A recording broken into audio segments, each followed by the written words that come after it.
मामला वो वारंट वो दिखाएंगे, पढ़ाएंगे या रिसीविंग कराएंगे, इस तरह का कुछ, तभी तो हम बता पाएंगे। तो आप यहाँ पे पहुँचे हैं तो गर्दनीबाग एसएचओ ने क्या दिखाया? नहीं, उन्होंने कहा कि वारंट है। वारंट का पूरा किस डिटेल हमको खाली केस नंबर बताया गया, पूरा डिटेल पढ़ने का जो हमको मौका नहीं दे। कहीं स्ट्रेचर पे इस तरीके से व्यवहार किया जा रहा, लग रहा है कि वो इस बिहार के नहीं है, इस देश के नहीं है, कहीं और से आए हैं। मतलब स्थिति बहुत बद से बदतर है। पप्पू यादव को देर रात पटना पुलिस गिरफ्तार करने आती है और ऐसे में उनके समर्थक और उनके वकील क्या कुछ कहते नजर आए हैं, सब आपको दिखाएंगे। लेकिन आज बड़ी खबर है, आपको बता दें कि पप्पू यादव आज कोर्ट में पेश होने वाले हैं। ऐसे में उनको जमानत मिलती है या फिर उनको जेल जाना पड़ता है। एक मामले की वजह से पप्पू यादव की गिरफ्तारी हुई है, लेकिन वही पप्पू यादव साफ आरोप लगा रहे हैं कि बिहार की बेटी को बचाने के लिए उन्होंने आंदोलन किया, वो आवाज उठाए तो उस आवाज को दबाने की कोशिश की जा रही है। और हमारी सरकार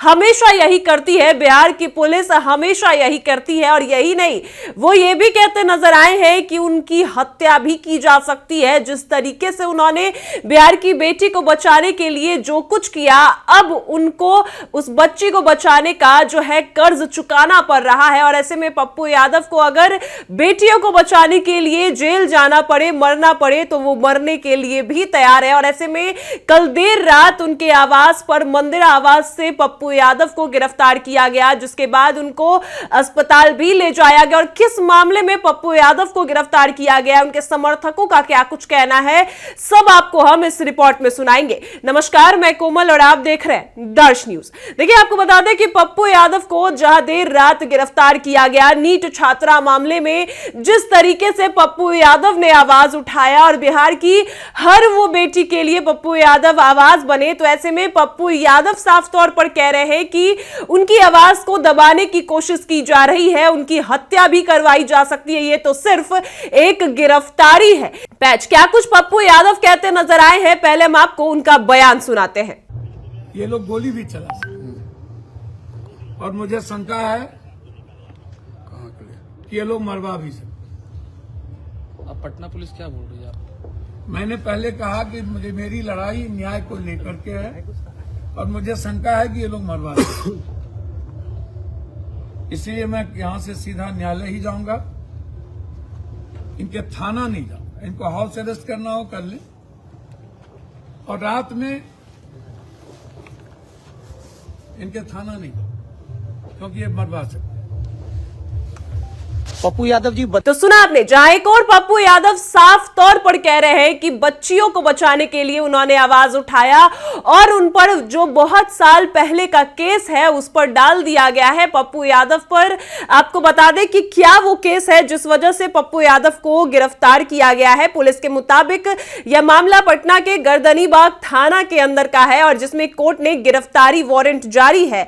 पुलिस की विशेष टीम इसी पर रात करीब 9:30 बजे मंदिर आवास पहुंचती है। पप्पू यादव भी इस बात पर अड़े रहते हैं कि उनकी तबीयत ठीक नहीं है, वो नहीं जाएंगे।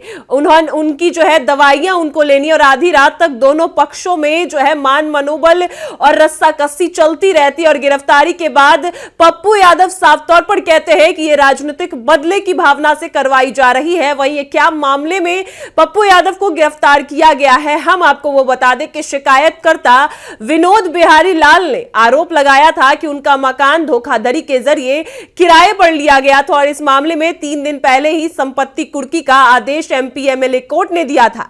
काफी लंबे समय से इस मामले में अदालत कार्रवाई चल रही थी, लेकिन कोर्ट के समन के बावजूद वो उपस्थित नहीं हो रहे थे।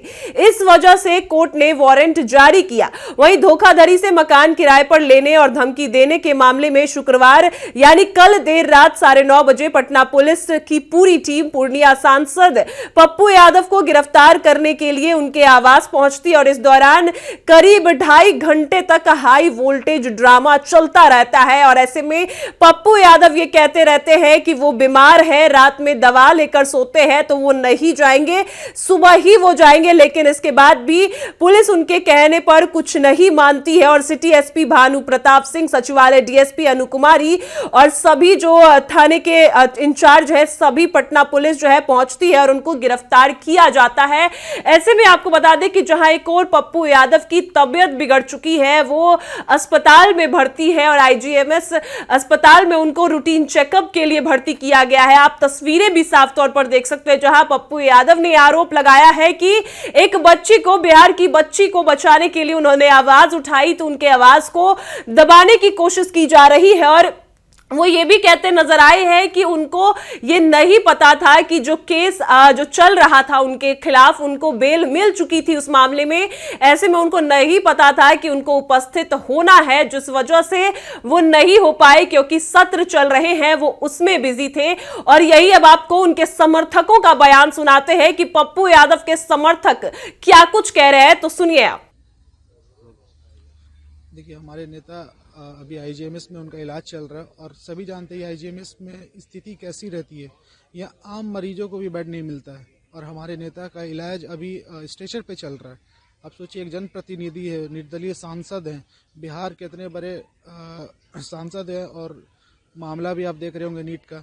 इन सब चीज़ों को देखते हुए, सरकार की विफलता को दिखाते हुए, हॉस्पिटल भी विफल है अभी यहाँ पे। पहले तो वो इलाज करने से भी हिचक रही थी, लेकिन जब उनकी स्थिति जब गंभीर से होते जा रही थी तब थोड़ा बहुत उनका इलाज करने के लिए आगे भी आती है। और जाके देखिए, मतलब इस स्थिति में उनका इलाज किया जा रहा है। समझिए कि एक गरीब का यहाँ पे क्या स्थिति होता हुआ। उनको स्ट्रेचर पे इस तरीके से व्यवहार किया जा रहा, लग रहा है कि वो इस बिहार के नहीं है, इस देश के नहीं है, कहीं और से आए हैं। मतलब स्थिति बहुत बद से बदतर है यहाँ पे। और जैसे ही वो ठीक होते हैं या फिर जैसे भी उनकी हालत में सुधार होती है तो फिर हम लोग आगे भी इस पर भी बात कर सकते हैं। अभी फिलहाल उनको क्या अभी स्लाइन वगैरह चट रहा है उन पर, अच्छे डॉक्टर भी लगे हुए हैं, कुछ कंपाउंडर्स है, सिस्टर वगैरह भी हैं। लेकिन जैसा वो उम्मीद हम लोग कर सकते हैं इस बिहार से कि अच्छा स्वास्थ्य हो यहाँ से होके जाए, वैसा मुझे नहीं लग रहा है कि यहाँ पे कुछ अच्छा होने वाला है। नीतीश सिंह पूर्व प्रदेश अध्यक्ष, जन अधिकार पार्टी। तो सुना आपने, पप्पू यादव के समर्थकों का कहना है कि आगे अब वो पप्पू यादव को बचाने के लिए जो बन पाएगा वो करेंगे। वही पुलिस जिस तरीके से देर रात पप्पू यादव को गिरफ्तार करती है, ये कानून में बिल्कुल सही नहीं है, क्योंकि कानून में भी कहा गया है कि शाम ढलने के बाद किसी को गिरफ्तार करना उचित नहीं है जब तक कोई बड़ा मामला नहीं होता। ऐसे में पप्पू यादव के वकील क्या कुछ कहते नजर आए हैं, हम आपको वो भी सुनाते हैं। यहाँ पे पहुंचे हैं तो गर्दनीबाग एसएचओ ने क्या दिखाया? नहीं, उन्होंने कहा कि वारंट है। वारंट का पूरा किस डिटेल हमको खाली केस नंबर बताया गया, पूरा डिटेल पढ़ने का जो हमको मौका नहीं दिया। कहीं नहीं, देखिए कुछ नहीं दिखा रहे हैं। अगर वो कोई भी डायरेक्ट वो कह रहे हैं कि 83 यानी कुर्की जब्ती का वारंट है, तो कुर्की जब्ती किस एड्रेस पर होना है, कहाँ का होना है, बहन का घर है और ये उनकी बहन का घर है, यहाँ कैसे पुलिस आ सकती है? वो भी इसमें एक और महत्वपूर्ण बात, किसी भी व्यक्ति पर 83 तब निकलता है जब पहले बेल पर थे, बेल कैंसिल हुआ,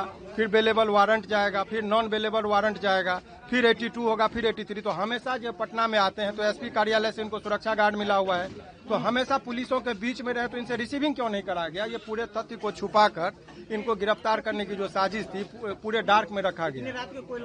और वो गिरफ्तारी के संबंध में एक सुप्रीम कोर्ट का गाइडलाइन है, क्या कोई आपराधिक मामला है कि आफ्टर सनसेट और बिफोर सनराइज, यानी संध्या के बाद और सूर्योदय से पहले किसी भी व्यक्ति को रेयर एंड रेयरेस्ट सिचुएशन में गिरफ्तार किया जा सकता है। तो ये तो हमेशा रहे हैं पब्लिकों के बीच, और सत्र चल रहा है, ऐसे परिस्थिति में अचानक पुलिस का आ जाना, ये प्रक्रिया का बिल्कुल उल्लंघन का है। जवाब सिर्फ दीजिए कि यहाँ पे पटना पुलिस की जो तमाम टीम आई है, थाना आई है, गर्दनीबाग का मामला बताया जा रहा है, गर्दनीबाग एसएचओ ने आपको पत्र दिखाया है, क्या लेके नहीं, आना अभी है? तक हमको पूरी तरीके से नहीं, केवल के थाना कांड संख्या बताया गया, पढ़ने के लिए वो मांगे हैं, बोले हैं कुछ देर में पढ़ाएंगे। आपराधिक मामला है? केस तो एक है जिसमें बेल पर ऑलरेडी 1995 का केस है, जिसमें वो बेल पर बहुत पहले छूटे हुए हैं। अब उसी में इन पर वारंट का जहां तक बात है, तो एक भी कोई भी जैसे 82 हुआ है तो उसको निर्गत हुआ है, तो रिसीविंग इनसे नहीं आपको करना नहीं है। दिखाया गया है? नहीं, अभी किसी को नहीं दिखाया कितने गया। देर से घुमाया जा रहा है? अभी मेरा 15-20 मिनट हुआ है। 1995 है, 1995 का एक मामला है, जो पूर्ववर्ती जो आईपीसी थी बीएनएस के स्थान पर 419, 420, 468, 448, 506 और 120B, इसके तहत गिरफ्तारी सुनिश्चित की जा रही है। यही है। ये किस थाने का मामला है? ये गर्दनीबाग थाने का मामला क्या है इसमें माननीय न्यायालय द्वारा ट्रायल केस चल रहा था, जिसमें माननीय सांसद महोदय को उसमें उपस्थित होना था, लेकिन उसमें तय डेट पर उपस्थित नहीं हुए। इस कारण गिरफ्तारी सुनिश्चित केस की जा क्या रही है सर? केस क्या है? आरोप क्या है इनके साथ? मैंने आपको बताया जो आईपीसी की धारा है जिसमें 468 का मामला है, 419 का मामला है, 420 का मामला है। अभी आप रास्ता दे दीजिए, काम करने दीजिए थोड़ा सा। चलिए ये तो सुना आपने, जहां एक और पप्पू यादव की मुश्किलें बढ़ चुकी है और आज पप्पू यादव कोर्ट में पेश होने वाले हैं और सबकी नजरें इस पर टिकी है कि क्या पप्पू यादव को जमानत मिल पाएगी या फिर पप्पू यादव को जेल हो जाएगी। वही पप्पू यादव ये भी कहते नजर आए थे कि उन्होंने नीट छात्रा मामले में पटना की सड़कों पर उतरने का ऐलान किया था और इस ऐलान को रोकने के लिए, इस हंगामे को रोकने के लिए, आंदोलन को रोकने के लिए पहले ही सरकार ने उनको गिरफ्तार करवाया है, साजिशकर्ता ने उनको गिरफ्तार करवाया है और ये सिर्फ और सिर्फ एक राजनीतिक बदले की भावना की वजह से करवाया जा रहा है। हालांकि अभी तक पप्पू यादव को आज कोर्ट में पेश किया जाएगा और आगे क्या कुछ तमाम अपडेट्स आएंगे सब आपको बताएंगे। फिलहाल इस खबर में इतना ही। आप देख रहे हैं दर्श न्यूज।